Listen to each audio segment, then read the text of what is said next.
여러분 안녕하십니까? 청년소망교회 2021년도 5월 2일 주일날 예배 드리도록 하겠습니다. 먼저 성경 보겠습니다. 로마서 8장 18절에서 26절인데 18절에서 21절까지만 보겠습니다. 생각하건대 현재의 고난은 장차 우리에게 나타날 영광과 비교할 수 없도다. 피조물이 고대하는 바는 하나님의 아들들에 나타나는 것이니 피조물이 허무한 데 굴복하는 것은 자기의 뜻이 아니요 오직 굴복하게 하시는 이로 말미암음이라. 그 바라는 것은 피조물도 썩어짐의 종노릇한 데서 해방되어 하나님의 자녀들의 영광이 자유에 이르는 것이니라. 아멘. 나를 위한 것이라고 하는 제목으로 말씀을 증거하겠습니다. 사람은 대개 나를 빼놓고 얘기하기를 좋아하죠. 왜냐하면 나를 포함해서 이야기할 때 좀 불편하니까요. 남 얘기가 아니라 자꾸 내 얘기를 하게 되면 뭔가 나를 끄집어내야 되고 자꾸 나를 바꾸려고 할 테니까 그것이 싫은 겁니다. 그래서 자기 자신이 바뀌기 싫다 이겁니다.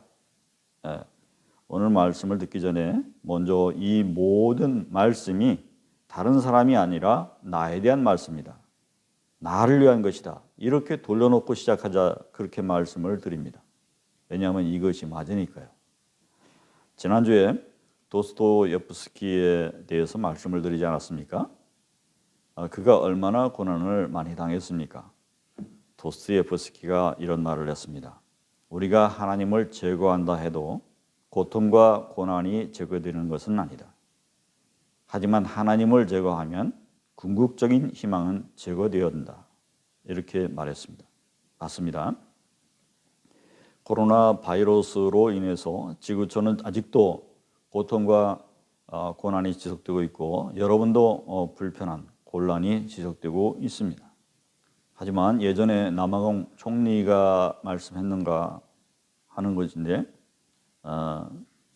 코로나 시대에는 모두가 기도하는 것이 맞다. 아니 그것이 필수다라고 연설을 했었습니다. 이처럼 나도 여러분에게 하나님을 믿고 기도하는 사람이 되라.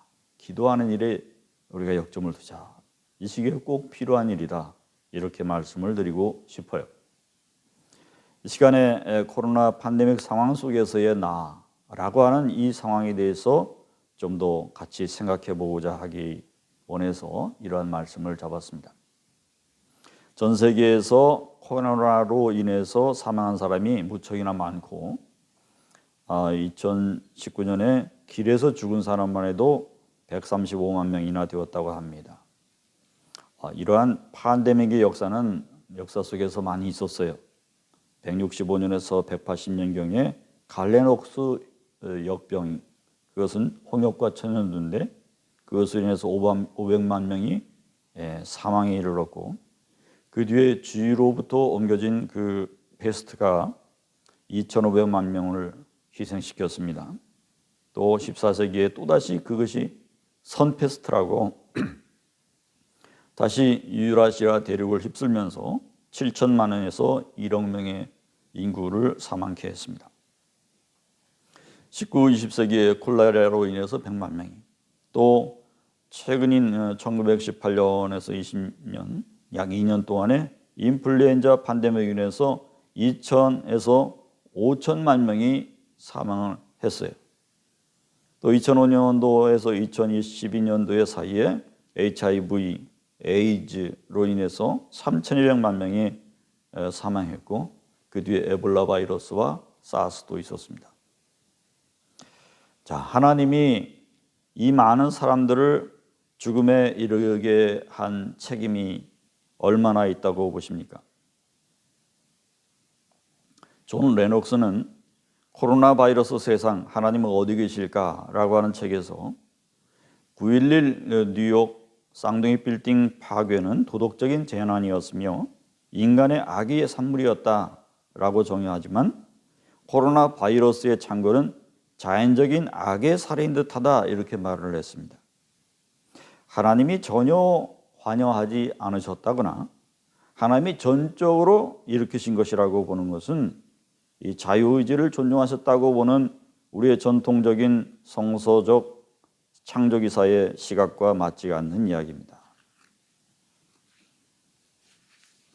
우리 하나님은 이미 창세기를 통해서 우리 인간의 하나님께 대한 불순종이 어떠한 결과를 초래할 것인지에 대해서 경고하셨었습니다. 선악을 알게 하는 나무의 열매는 먹지 말라. 네가 먹는 날에는 정령 죽으리라 하시니라. 아멘. 사망인 것입니다. 우리 인간이 자유의지로 불순종을 택하고 또 사망을 택하고 있었어요. 그리고 이 불순종과 이 사망을 택하는 경향이 아주 뚜렷하게 계속되고 있기 때문에 이것을 우리는 원죄라고 합니다. 우리는 하나님이 어떻게 하셨음을 우리가 봅니다. 아담에게 이르되 네가 내 아내의 말을 듣고 내가 네게 먹지 말라 한 나무의 열과를 먹었은즉 땅은 너로 말미암아 저주를 받고 너는 내 평생에 수고하여야 그 소산을 먹으리라. 땅이 네게 가시덤불과 엉겅퀴를 낼 것이다. 아멘. 하나님이 아담의 죄, 아니 인류의 죄에 대해서 일찍이 그 결과가 어떠할 것인지에 대해서 예고를 해 주셨어요. 그 결과가 바로 오늘날 우리가 보고 있는 이 팬데믹인 것입니다. 하지만 이 팬데믹을 하나님의 심판이라고 말하는 것은 잘못입니다. 여러분, 지진과 쓰나미가 누구의 죄에 대해서 심판한다고 생각하십니까? 그러한 생각은 욥기서의 욥이 반대하는 생각입니다. 욥의 고난과 고통에 대해서 볼 때에 그것은 자연적인 악과 도덕적인 악이 더해져서 유발된 것이라고 보여집니다. 욥의 친구 엘리바스는 와가지고 그 욥이 고통을 당하는 것이 욥이 하나님께 죄를 지은 것이다. 그렇게 결론을 내리고 빨리 하나님께 회개해야만 된다라고 조언을 했습니다. 그것은 욥의 고난이 개인적인 도덕적인 악에서부터 비롯된 것이라고 보았기 때문입니다. 그러나 그것은 잘못이었습니다. 욥의 가족은 두 차례 어떤 사람들로 인해서 말하자면 도덕적인 습격을 받았고 또 강풍이라고 하는 자연적인 악을 더하여져 발생해 있었습니다. 이번 코로나 재앙도 인간의 부도덕과 자연적인 재앙이라고 하는 이러한 두 가지의 결과가 함께 더해졌고 그것은 하나님의 경고가 더해진 복합적인 상황의 재앙이라고 우리가 받아들여지고 있습니다. 이것은 믿지 않는 사람들에게 어떤 하나님 코스프레를 씌우기 위한 것이라든가 책임 전가를 위해서 이렇게 결론을 주기 위해서 만들어내고 있는 것이 아닙니다. 또 그렇게 받아들여서도 안 됩니다. 욥기가 결론을 내주고 있는 것은 하나님과의 1:1 상황에서의 결론이었습니다. 그처럼 고통을 그것에 대한 답을 찾고 있는 사람에 대한 답을 주는 메시지여야 맞는 것입니다. 하나님께서 코비드19를 통해서 마스크 안 쓴 모든 사람을 제한다고 하는 일종의 젠가놀이를 한다고 한번 생각해 보세요. 너무 우습지 않습니까? 네, 엘리바스와 같은 어떤 프레임을 씌우기 좋아하는 사람들의 단순한 사고방식이 벌어지는 결과인 것입니다. 하나님은 인내와 사랑을 보여주시는 분이지 이 젠가놀이를 하시는 분이 아니시거든요. 예수님도 그러한 사고를 반대하십니다. 누가복음 9장에서 예수님의 일행이 먼저 일부 사마리아에 들러서 예수님이 며칠 후 머무를 곳을 찾았습니다. 또 그 마을에서 그것을 받아주질 않으니까 돌아와가지고 이제 보고하면서 예수님께 한다는 말이 제자 야고보와 요한이 이렇게 말하는 것이에요. 지요, 우리가 불을 명하여 하늘로부터 내려서 저들을 멸하라 하길 원하시나이까? 자, 방을 내어주지 않는다고 멸하자고 얘기하는 거예요. 그러니까 말하자면 일본이 재앙을 내려도, 이게 지진이나 이런 재앙을 아무리 내려도 예수님을 믿는 자들이 적어버리니까 다 쓸어버릴까요? 이렇게 말하는 것과 같습니다. 근데 여기서 예수님은 어떻게 하셨을까요? 예수님께서는 제자들을 꾸짖으시면서 다른 마을로 향해 가셨다고 하는 것입니다. 제자들은 얼마나 무식했습니까? 또 반면에 예수님은 전혀 그것이 아니었다고 하는 것을 우리가 보지 않습니까? 우리 예수님은 다른 본문에서도 그러한 것을 경계하셨습니다. 그때 마침 두어 사람이 와서 빌라도가 어떤 갈릴리 사람들의 피를 그들의 제물에 섞은 일로 예수께 아뢰니 대답하여 이르시되 너희는 이 갈릴리 사람들이 이같이 해받음으로 다른 모든 갈릴리 사람보다 죄가 더 있는 줄 아느냐? 너희에게 이르노니 아니라 너희도 만일 회개하지 아니하면 다 이와 같이 망하리라. 또 실로암에서 망대가 무너져 치어 죽은 18사람이 예루살렘에 거한 다른 모든 사람보다 더 죄가 있는 줄 아느냐? 너희에게 이르노니 아니라 너희도 만일 회개하지 아니하면 다 이와 같이 망하리라. 여기서도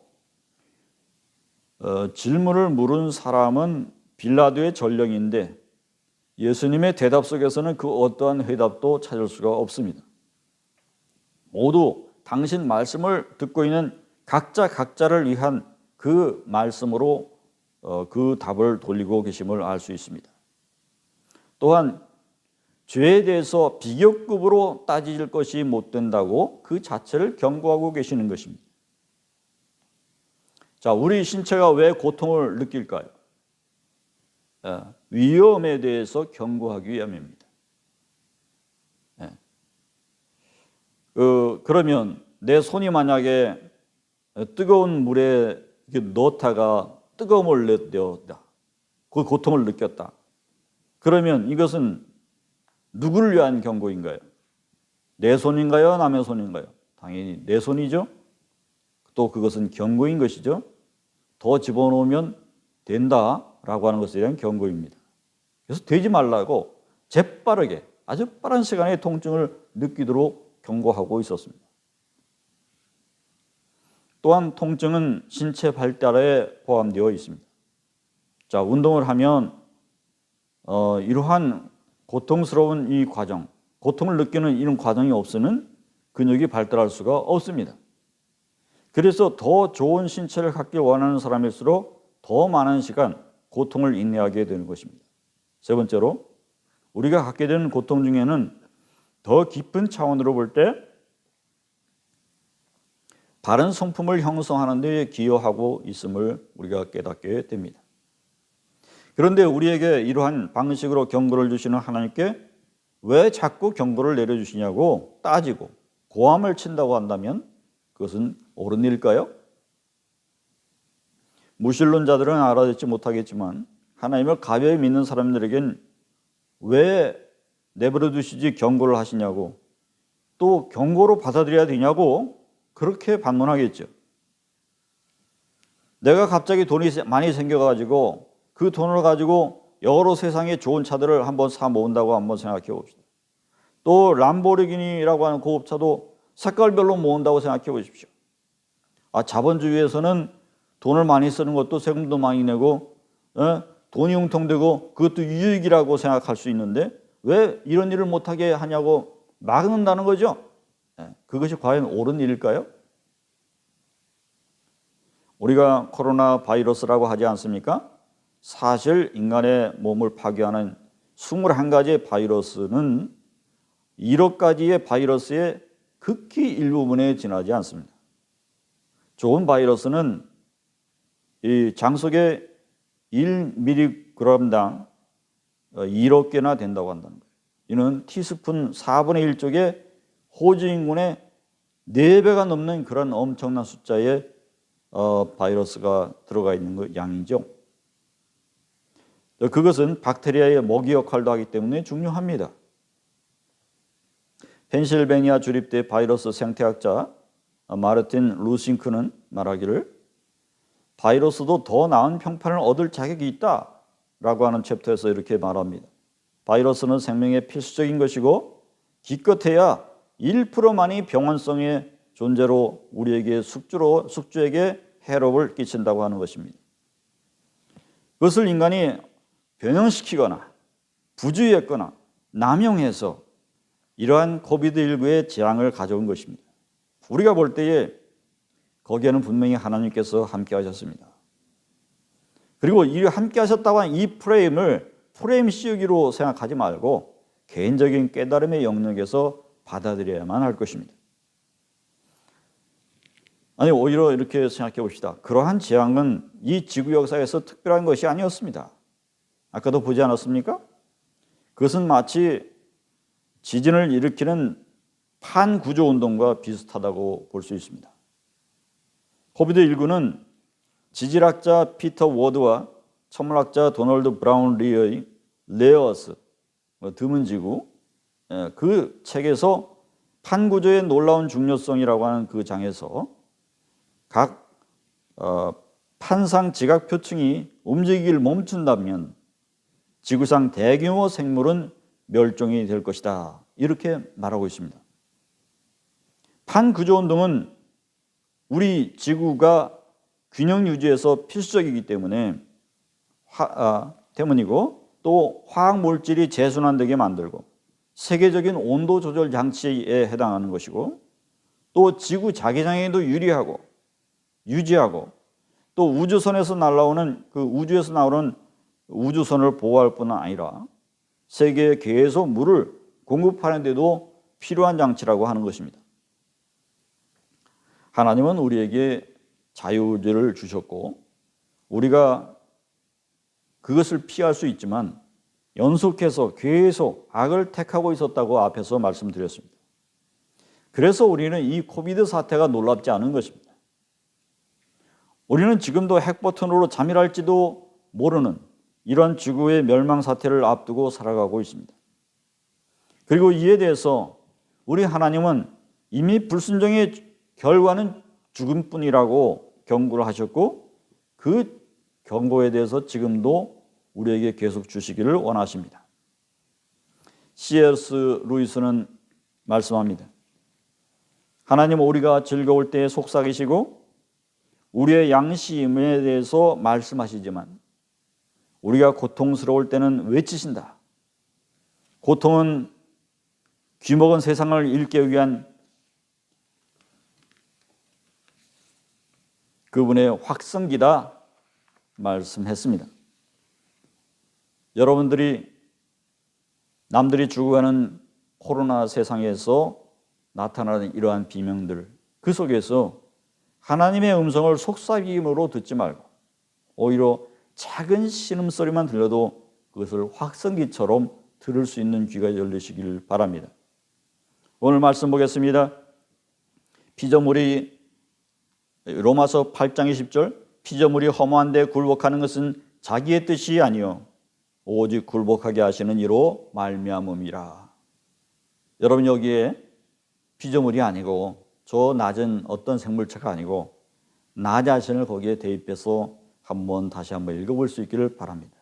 나에게는 허무한 코로나 바이러스 재앙에 회개하는 것이 내 뜻이 아니요 오직 회개하기를 원하시는 한 분 하나님으로 말미암음이라. 아멘. 그러한 고백이 필요합니다. 바로 우리의 물적인 진보에 대한 환상, 인간의 남욕, 탐욕, 이기심, 도덕적 타락 때문에 그 모두가 합세되어 난 결과가 바로 코로나인 것입니다. 여기서 우리 모두라고 하지 말자고 앞에 서두에서 말씀을 드렸었습니다. 이 모든 것은 나 한 사람에 대해서 말씀하시는 것이다. 이렇게 듣자는 것입니다. 하나님의 말씀을 내게로 돌려놓을 때 하나님의 말씀을 참 의미가 있는 것입니다. 나에 대해서 돌이켜 회개하고 오직 나에게 돌아와서 하나님의 자녀가 되라고 하신 말씀이라고 그러한 환경이라고 고백하는 것이 필요하다는 것입니다. 그러한 하나님을 바라보시기 바랍니다. 이제부터는 하나님께만 영광을 돌리는 그런 삶을 살겠다고 하는 결심이 이 시대에 꼭 필요한 결단이 아닌가 싶습니다. 여러분들이 그러한 결단을 가지시기를 축원합니다. 우리 모두에게 라고 하는 말로 우리가 묻어가려고 하는 경향이 있다 말씀드렸습니다. 그렇게 될 때 우리가 제대로 된 삶에 대한 결단, 제대로의 결단을 낼 수가 없습니다. 모두가 아니라 나 한 사람, 나와 하나님과의 1대1만을 생각해야 옳습니다. 유진 모스라고 하는 남아공 사람이 그 책에서 I choose everything, 내가 모든 것을 선택한다라고 하는 그 책에서 등반이 아무리 힘들어도 나는 강행해야 한다고 생각한다. 그의 싸움을 등반에 대해서 비유했습니다. 내가 등반을 하다가 중턱에서 마치지 않고 계속 중턱에만 머문다고 할 때에 그 어떤 보상도 없을 겁니다. 하지만 거기에서 더 올라가서 고통을 참고 끝까지 올라가면 그 맨 꼭대기에서 주는 그 보상은 다른 어떠한 것보다, 지금까지의 고통을 느꼈던 것보다 훨씬 크다는 것이죠. 사도 바울도 말씀했습니다. 나는 선한 싸움을 싸우고 나의 달려갈 길을 마치고 믿음을 지켰으니 이제 후로는 나를 위하여 의의 면류관이 예비되었어. 할렐루야. 코로나가 아직 믿음에 어떤 영향도 주지 못하고 있습니까? 그것은 여러분이 느끼기에 따르지만 여러분이 잘못 느끼고 있다라고 하는 것을 말씀을 드립니다. 여러분이 아직 덜 고통스럽고 덜 고통스럽다는 것은 영적인 감각에 있어서 아직도 무디고 있다는 것이고 뇌에 어떤 경종을 주지 못하고 있다는 것을 의미하는 것입니다. 그렇다는 것은 힘들게 그 안개 속에서 아직도 중턱에서 산에서 중턱에서 헤매고 있다는 것이죠. 거기서 더 올라가서 더 고통을 느끼고 그리고 그것을 뚫고 진지하게 숙고해서 산 정상에서 올라와서 하나님 앞에 회개하고 중생의 문턱에 도달해서 그 문을 저려두키고 하나님을 만나는 여러분들이 다실 수 있기를 축원합니다. 기도합시다. 하나님 아버지, 이게 코로나19 이러한 상황을 주신 것에 대해서 다른 사람이 아닌 나 개인에 대해서 생각해 봤습니다. 하나님, 이 모든 상황이 나의 올바른 결단, 나의 올바른 중생을 위한 것이라고 되돌려 놓고 생각하게 하시옵고, 주여 이 속에서 오직 내가 하나님께 원하는 한 사람으로서 설 수 있도록 만들어 주시옵소서. 우리가 주를 위해서 영광스러운 삶을 살 수 있도록 결단하는 좋은 코비드 상황에 끝자락이 될 수 있도록 인도하여 주시옵소서. 예수님의 이름으로 간절히 기도했습니다. 이제는 우리 주 예수 그리스도의 은혜와 아버지 하나님의 크신 사랑하심과 성령님의 감화 감동 주시고 인도하시는 역사가 주여 이제로부터 주님을 믿었지만 남들과 함께 묻어서 가려는 그 신앙을 버리고 이제는 하나님과 1대1로서 결단하는 자리에 오르게 하신 것을 감사하고 그와 같은 결단하면서 살아가는 인생을 살기로 다짐하는 모두에게 지금부터 영원히 함께 하옵시기를 간절히 축원하옵나이다. 아멘.